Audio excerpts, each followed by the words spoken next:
Pode Povo. Pode Povo. Pode Povo, onde o povo encontra sua voz. Tá na hora de mais um Pode Povo, podcast do Sindipetro NF aqui na Folha FM do Grupo Folha da Manhã de Comunicação. Pode Povo, onde você encontra a sua voz. Por falar em sua voz, o tema de hoje é bem interessante. Aliás, desde o ano passado, o Sindipetro já vem falando sobre esse modelo de privatização dos setores estatais, como é o caso, por exemplo, da água. Ano passado, em dezembro, nós falamos numa edição sobre isso. Precisamos falar sobre a privatização da água. Agora, com essa crise, por conta do aparecimento de algas e o surgimento das geosminas em função dessas algas, o Sindipetro continua batendo nessa tecla de que esse sistema de privatização, essa forma de privatização, por exemplo, desse serviço que era público, está errado. Bom dia a toda a direção do Sindipetro, sejam todos bem-vindos aqui a essa edição de hoje. Bom dia, Cláudio, bom dia a todos que interagem com a gente nas redes. Claro que a gente reforça, Cláudio. Nós entendemos que o fornecimento de água é um serviço básico e deve ser atendido a toda a população. É um serviço básico humanitário. Portanto, deve ser papel do Estado o fornecimento. E é preciso rever todos os casos de privatização das empresas fornecedoras de água. Esse exemplo da crise que nós estamos tendo agora em Campos é um caso clássico de como a privatização pode afetar a qualidade do serviço prestado à população de uma forma geral. O que a gente vê?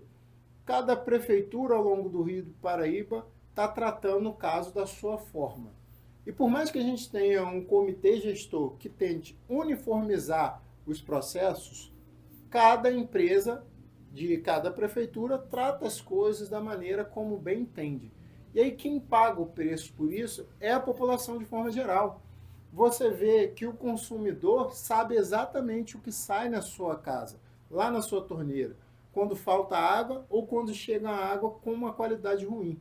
E aí fica um jogo de empurra. A prefeitura apenas se comprometendo a cobrar laudos das empresas e o governo estadual lavando as mãos, dizendo que não tem nada a ver com isso. E as empresas simplesmente alegando que a água está boa, quando a gente vê na prática que não está. Então, é preciso rever esse processo. Em vários países onde o fornecimento de água foi privatizado, esse serviço já está sendo reestatizado. E aqui mesmo, no Brasil, a gente já tem algumas prefeituras remunicipalizando esse serviço. O caso da privatização da SEDAI no estado do Rio foi um exemplo clássico de que nós erramos e devemos rever esse processo. E principalmente aqui em Campos, onde a gente já está há décadas com uma única empresa fornecendo água com um serviço caro e que não é de boa qualidade. Pois é, mas é sério realmente essa questão de reestatização? Isso tem algum dado concreto disso pelo mundo? A coisa está funcionando desta forma? Algumas estatais que foram privatizadas e que voltaram a ser estatais e que estão dando certo? Vocês têm esses dados? É uma tendência real, Cláudio. A título de exemplo, durante esse debate de privatização da água lá em São Paulo, o Sindicato dos Servidores de Saneamento de Água e Esgoto revelou um dado apontado num relatório emitido pelo Instituto Transnacional, Observatório das Multinacionais de Unidade de Pesquisa e Serviços Públicos, que em 2014, mais de 180 cidades de 37 países haviam reestatizado esse serviço de fornecimento de água e esgoto, por entender que é um serviço essencial para a população e que precisa estar no controle do Estado.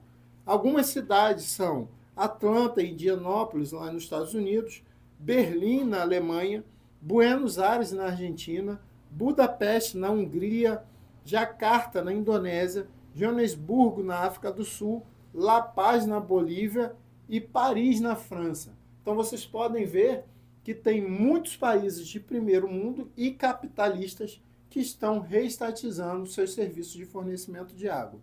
E aí eu destaco a França, que é a sede da Olimpíada agora em Paris.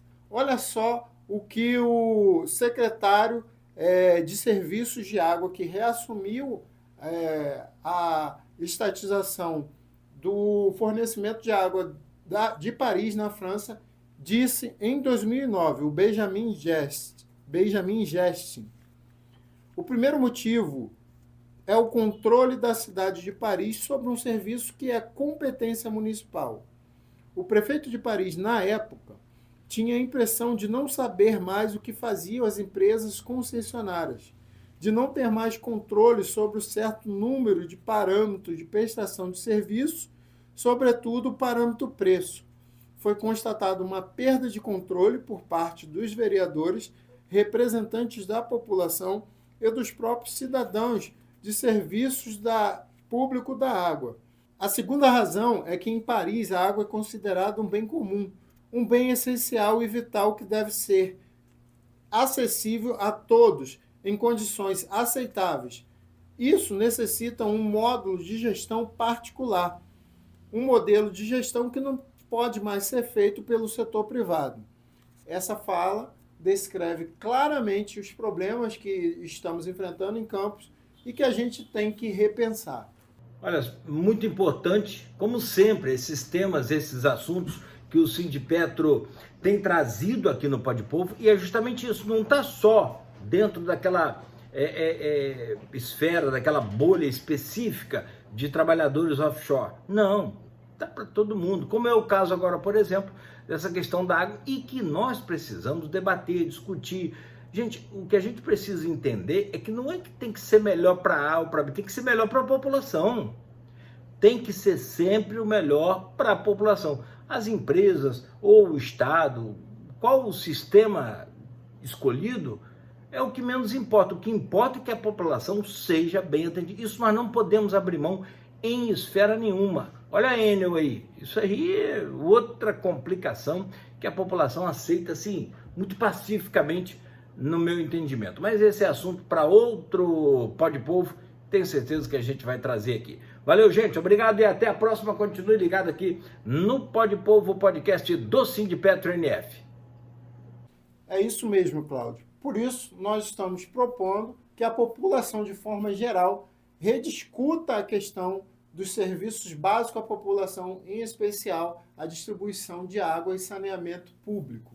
Um abraço e até a próxima. Pode Povo, Pode Povo, Pode Povo, onde o povo encontra sua voz.